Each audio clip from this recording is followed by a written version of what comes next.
मैं डॉक्टर मीनू सिन्हा चरण, इतिहास विभाग, जेएन कॉलेज, धुर्वा। आज मैं बीए सेमेस्टर 6 के छात्रों के लिए DSE 4 पेपर 4 से विषय लेकर आई हूँ। आज का हमारा टॉपिक होगा प्रथम अफीम युद्ध के कारण। यूरोप के साथ चीन का संबंध ईसा के आरंभ से ही माना जाता है। चीन से रोम को चीनी रेशम का निर्यात किया जाता था। 1635 के लगभग ईसाई धर्म के प्रचारकों ने चीन में पहुंचकर ईसाई धर्म का प्रचार करना शुरू कर दिया था। चीनी प्रशासन के द्वारा इस पर प्रतिबंध भी लगा दिया गया था और इस प्रतिबंध के बाद 12वीं शताब्दी तक इनका संपर्क टूट गया था। 13वीं शताब्दी में ईसाई धर्म के प्रचारक पुनः चीन आने लगे थे। 1600 में डच और 1637 में अंग्रेज व्यापारियों ने इस ओर कदम बढ़ाया। उन्होंने कैंटन के बंदरगाह पर अपना प्रभुत्व स्थापित किया। 1689 में चीन के साथ उन्होंने एक संधि की, जो पश्चिमी देशों के साथ पहली संधि मानी जाती है। इस संधि को नेरेसिन्स्क की संधि कहा जाता है। 1727 के पश्चात चीन ने सेंट पीटर्स में अपना एक दूत भेजा। किसी भी विदेशी राज्य में चीन ने अपना पहला दूत भेजा था। इससे पूर्व कभी भी चीन ने अपना दूत नहीं भेजा था। यूरोप के व्यापारियों के लिए चीन में व्यापार करना आसान नहीं था। उन पर कठोर प्रतिबंध लगाए गए थे, लेकिन यूरोपीय व्यापारी चीन में व्यापार का त्याग नहीं करना चाहते थे। वे चीन में अफीम का व्यापार करके अधिक से अधिक लाभ उठाना चाहते थे। इस अफीम के व्यापार में अंग्रेजों ने अन्य सभी देशों को प्रतिद्वंदियों को पीछे छोड़ दिया था। 18वीं शताब्दी के अंत तक कैंटन व्यापार अधिकांशतः आंग्ल व्यापार हो गया था, जिस पर ईस्ट इंडिया कंपनी का अधिकार था। ईस्ट इंडिया कंपनी के द्वारा अफीम के व्यापार को लेकर इंग्लैंड में और चीन के बीच 2 युद्ध हुए, जिसे इतिहास में प्रथम अफीम युद्ध और द्वितीय अफीम युद्ध के नाम से जाना जाता है। प्रथम अफीम युद्ध 1842 के बीच हुआ था। इसके मुख्य कारण मैं अब डिस्कस करने जा रही हूँ। पहला जो कारण था वह था कि क्योतो प्रथा। चीन में विदेशियों को व्यापार करने में कठिनाई का सामना करना पड़ रहा था। विदेशी व्यापारियों को चीन में चीनी सम्राट के प्रति पूर्ण भक्ति दिखानी पड़ती थी और उन्हें 9 बार झुककर प्रणाम करना पड़ता था। क्योतो के नाम से जानी वाली यह प्रथा अंग्रेज दूतों और ईसाई धर्म प्रचारकों के लिए अत्यंत ही अपमानजनक थी। वे क्योतो प्रथा का पालन करने से हिचकिचाते थे। अंग्रेज व्यापारी दूतों ने इस प्रथा को उचित नहीं माना, क्योंकि उनके राष्ट्रीय सम्मान को इससे ठेस पहुंच रही थी। धर्म प्रचारकों के लिए पोप की सत्ता सर्वोपरि थी, न कि चीनी सम्राट। अतः चीनी सम्राट की सर्वोच्चता को मानने से इन्होंने इनकार कर दिया था। इस संबंध में विलियम ने लिखा है कि the dispute between the various order of missionaries and the resistance of some converts to the emperor's commands respecting the ancestral rights, together with representation of his own officers upon the tendency of new religion to undermine his own authority, gradually opened his eyes to the true character of propagandists.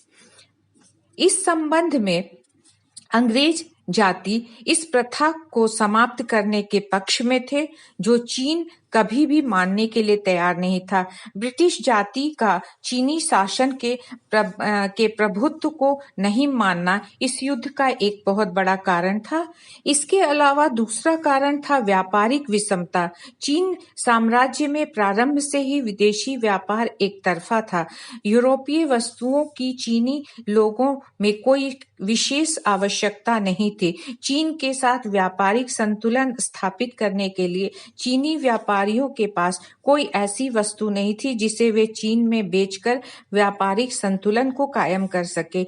चीन से रेशम, चाय, रबड़, soybean, silk और नैनकिन का निर्यात होता था। यही कारण था कि चीन के सम्राट ने लॉर्ड मैकॉर्टन से व्यापार के प्रति अपने रवैये के विषय में कहा कि हमारे स्वर्ग के समान और अद्भुत साम्राज्य में प्रत्येक वस्तु बहुत ज्यादा है। हमें किसी भी बाहर से वस्तु को आयात करने की आवश्यकता नहीं है और इसलिए हमें विदेशियों के व्यापार की आवश्यकता नहीं है। चीनी साम्राज्य इस दृष्टिकोण के कारण वहां विदेशियों का व्यापार करना बहुत मुश्किल था। गर्मी के दिनों में मकाओ जाकर लोग वहां पे व्यापार करना चाहते थे। विदेशी व्यापारी मकाओ में अपने परिवार को रखकर कैंटन में व्यापार करने के लिए विवश थे, क्योंकि सरकार के तरफ से उन्हें अनुमति नहीं थी। यही नहीं, चीनी अधिकारी विदेशी व्यापार पर अपना पूर्ण नियंत्रण रखना चाहते थे। 18वीं शताब्दी के मध्य में अंग्रेजों ने कैंटन के व्यापार पर अपना एकाधिकार स्थापित कर लिया। 1715 में ईस्ट इंडिया कंपनी ने कैंटन में अपने उद्योगशाला स्थापित किया और कंपनी के अधीक्षकों के प्राय सभी विदेशी व्यापारियों की वकालत में अहम भूमिका निभानी प्रारंभ कर दी। इस तरह ईस्ट इंडिया कंपनी ने व्यापारिक विषमता को दूर करने का प्रयास किया।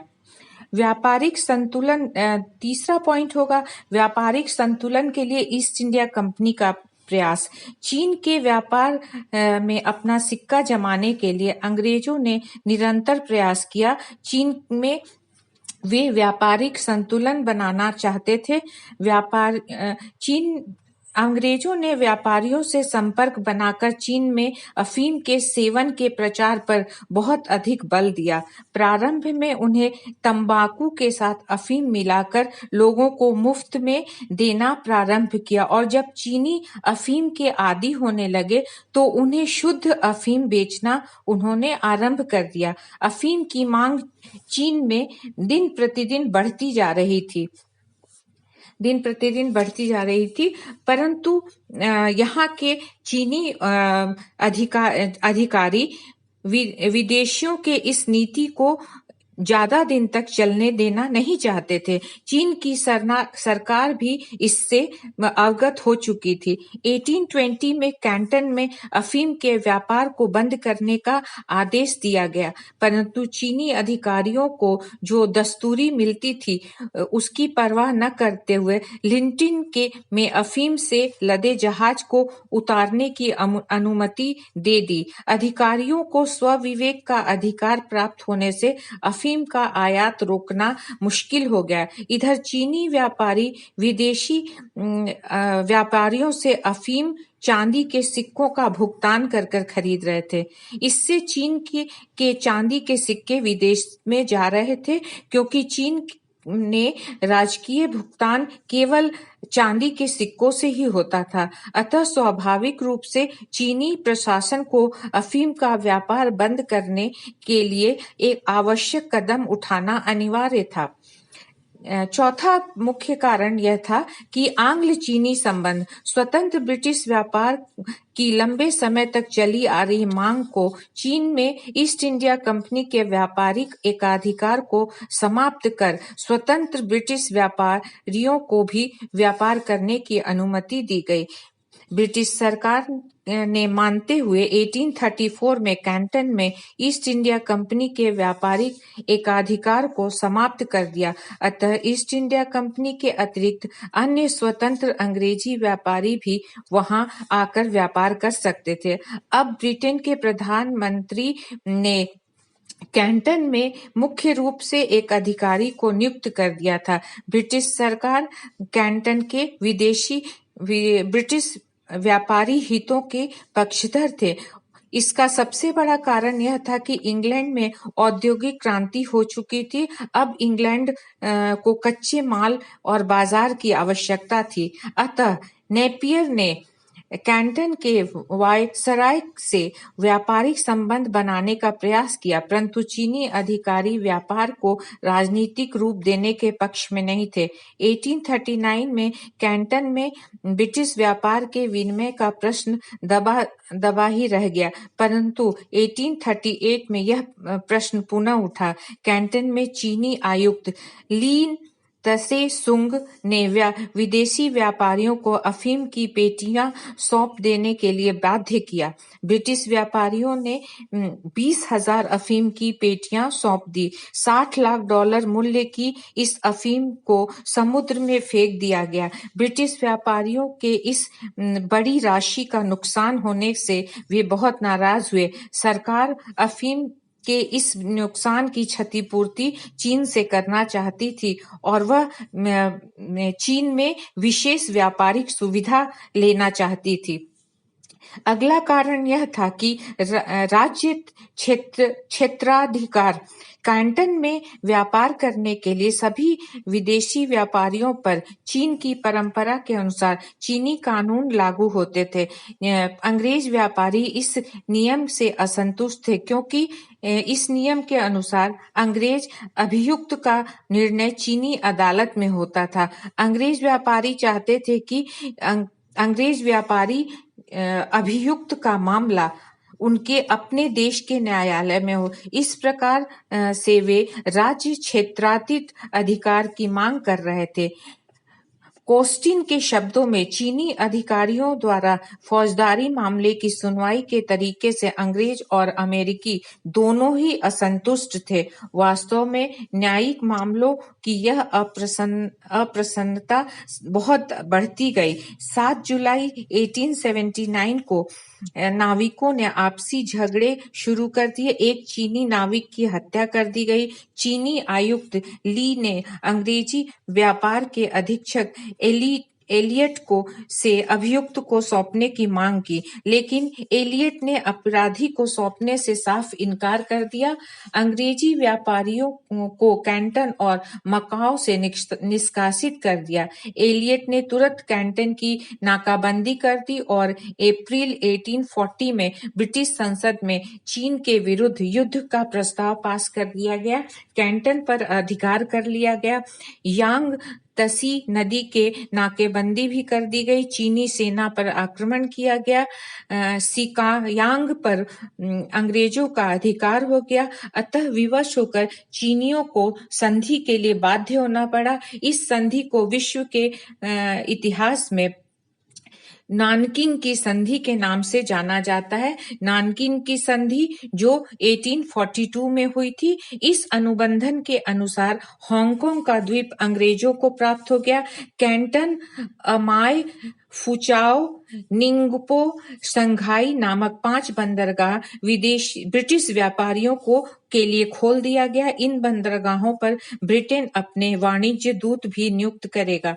ब्रिटिश व्यापारियों के लिए चीनी व्यापारियों के लिए सीधे क्रय विक्रय का अधिकार दिया गया। आयात और निर्यात पर सामान और नरम शुल्क पद्धति को लागू किया गया। शुल्क की वसूली का उत्तरदायित्व वाणिज्य दूतों पर छोड़ा गया।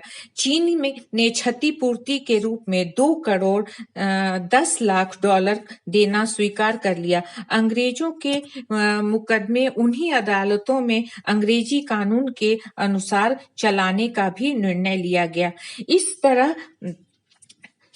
प्रथम अफीम युद्ध के कई महत्वपूर्ण परिणाम निकले। ब्रिटेन को बहुत लाभ मिला। नानकिंग की संधि के बाद उनका व्यापारिक लाभ बहुत उन्हें मिला। ब्रिटेन ने चीन में साम्राज्यवादी पताका भी फहराया। सबसे उल्लेखनीय बात यह है कि अफीम व्यापार को लेकर जो युद्ध लड़ा गया था और जिस विषय पर नानकिंग की संधि हुई थी, उसमें ब्रिटेन को क्षतिपूर्ति के रूप में 15 करोड़ 10 लाख रुपया प्राप्त हुआ था और यही चीन को एक अपमानजनक संधि करनी पड़ी। चीन अंतर्राष्ट्रीय स्तर पर एक ब्रिटेन के सामने उसे झुकना पड़ा था, जो चीन के इतिहास के लिए एक असमान संधि के रूप में जाना जाता है। चीन एक अंतर्राष्ट्रीय उपनिवेश बन गया था। धन्यवाद।